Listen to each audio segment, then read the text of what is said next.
Thank you, Mr. Chairman. Every day, the disaster on our southern border continues to get worse.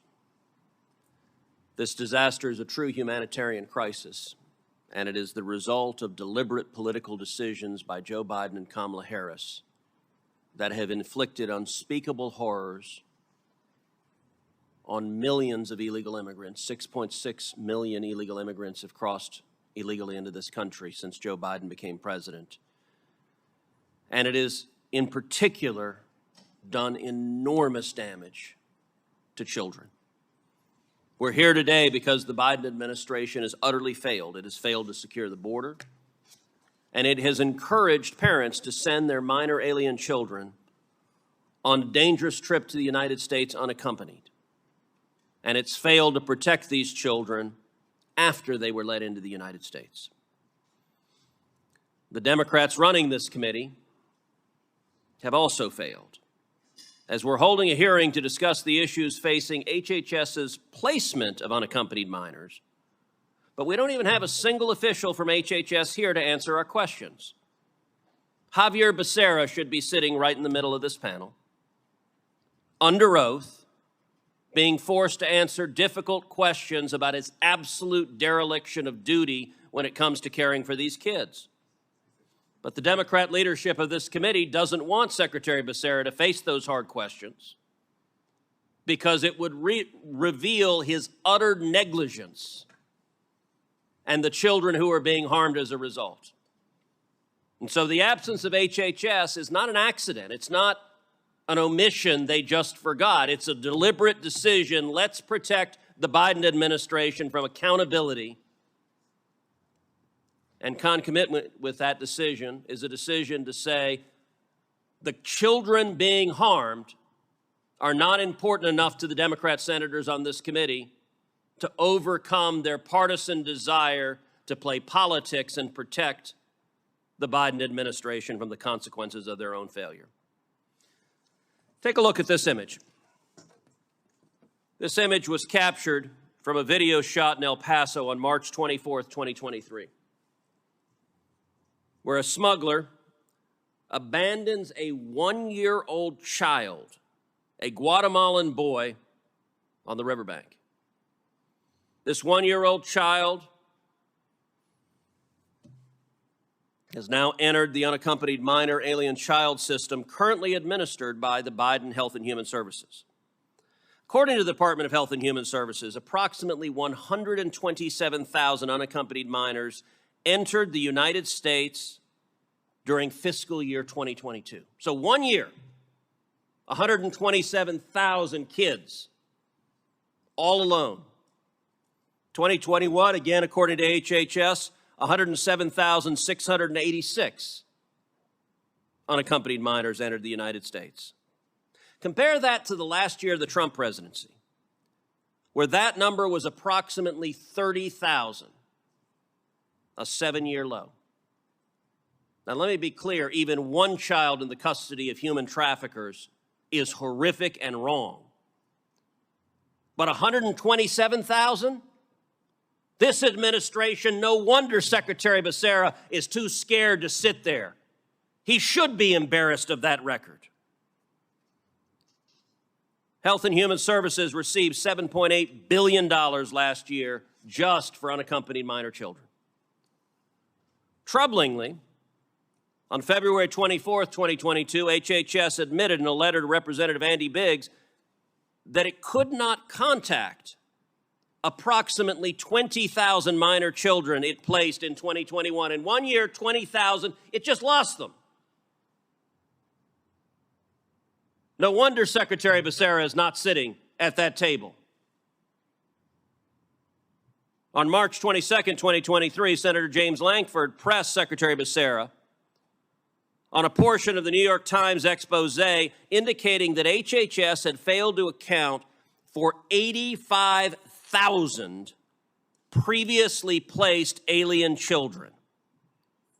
Becerra disputed the question, saying it was unrealistic, but he failed to offer any concrete evidence or data or statistics. On April 25th of this year, I joined Senator Marco Rubio and my colleagues in a letter addressing HHS failures on this score, which actively highlighted the fact that the Biden administration loosened vetting, fired HHS staffers who filed complaints, and ignored HHS contracted organizations who voiced concerns.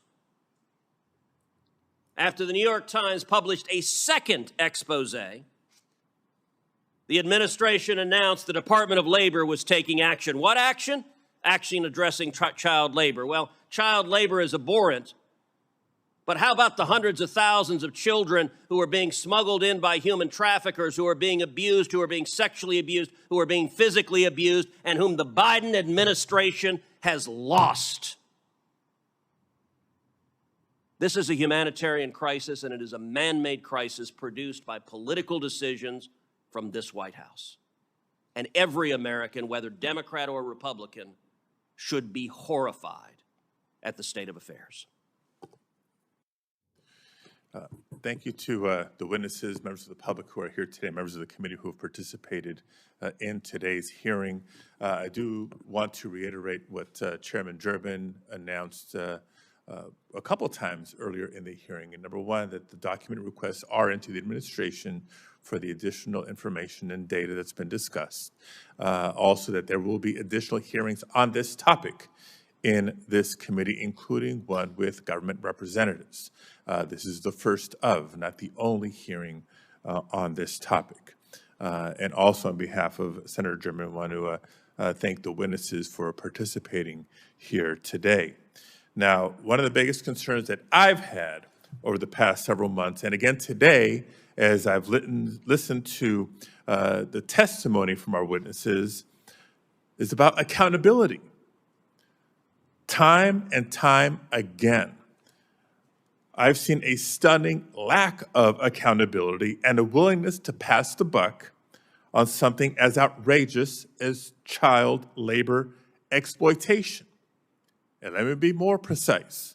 We're talking about billion-dollar companies, household names in America, who are more than happy to report and brag about their profits each and every year. Corporations who spend heavily on hiring consultants to analyze every step of their supply chain, their manufacturing process, make recommendations on how to eke out ever more efficiencies, productivity, and profit. Yet when it comes to responsibility of who's working for them, who's making these profits even possible, they claim ignorance. It's offensive that CEOs of these companies want us to believe that they don't know what's happening in their facilities or what's happening with suppliers or the contractors that they choose to employ. It's a shock to the conscience, and there's no longer room for ambiguity for who's at fault. As you heard from Ms. Gerstein today, employers across the nation indeed have the means to prevent this exploitation from happening. But all too often, their choice to look away has become more profitable, and those profits have become their priority. We must enforce the laws to hold these employers accountable and ensure that our federal agencies are working together to better protect these children, all children. And it's clear that we must work together to enact some of the reforms mentioned here today to do better for their sake. With that, I thank you all once again. This hearing is adjourned.